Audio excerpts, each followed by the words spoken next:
शिव के मनाई बहो शिव मानत नाही, मानत नाही शिव मानत नाही, शिव मानत नाही। और देखिए भोले बाबा को मनाना बड़ा ही इजी है, एक लोटा जल सारा समस्या का हल। आइए एक लोटा जल से ही बाबा को मनाएंगे और कहेंगे क्या, अरे काले के शिव के मनाई बहो शिव मानत नाही, काले के शिव के मनाई बहो शिव मानत नाही, मानत नाही शिव मानत नाही, शिव मानत नाही, मानत नाही शिव मानत नाही, शिव मानत। ताली बजा के काले के शिव के मनाई बहो शिव मानत नाही, काले के शिव के मनाई बहो शिव मानत नाही। शंकर भगवान की ताली बजा के सारा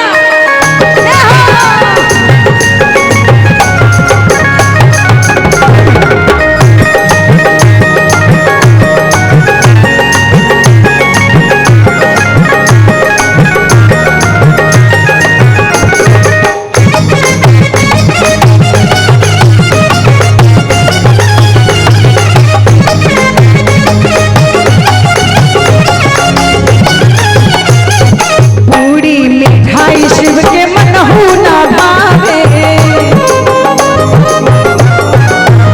हाँ पूरी मिठाई शिव के मनहु ना भावे,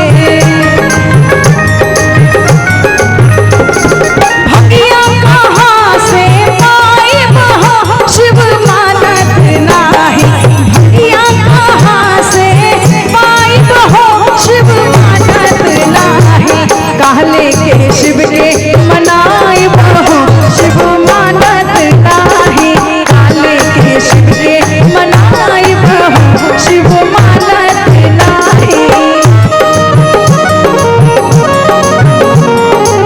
बोले शंकर भगवान की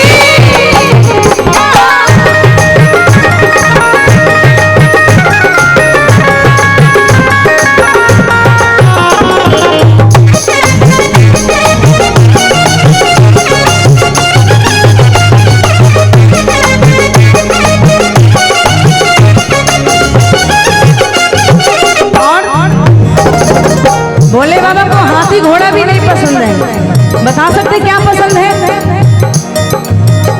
हाथी घोड़ा ऊंट नहीं पसंद है, क्या पसंद है? बस हाँ बैल। अरे हाथी और घोड़ा शिव के मनहु ना भावे, हाथी और घोड़ा शिव के मनहु ना भावे, बस हाँ कहाँ से पाए बहो शिव मानत नाही, बस हाँ कहाँ से पाए बहो शिव मानत नाही, काले के शिव के मनाई बहो शिव मानत नाही, काले के शिव के मनाई बहो शिव मानत नाही। कहते हैं कि जिंदगी इम्तिहान होती है, हमारी बात पर थोड़ा सा ध्यान दीजिए, जिंदगी इम्तिहान होती है, हर एक इंसान की अपनी अपनी एक पहचान होती है, और बाबा के भजनों में तालियां वही बजाते हैं जिन भक्तों के बाजुओं में जान होती है। अगर बाबा ने जिनके बाजुओं में जान दिया है तो कोशिश कीजिए थोड़ा सा ताली बजाने की एक साथ। मानत नहीं शिव मानत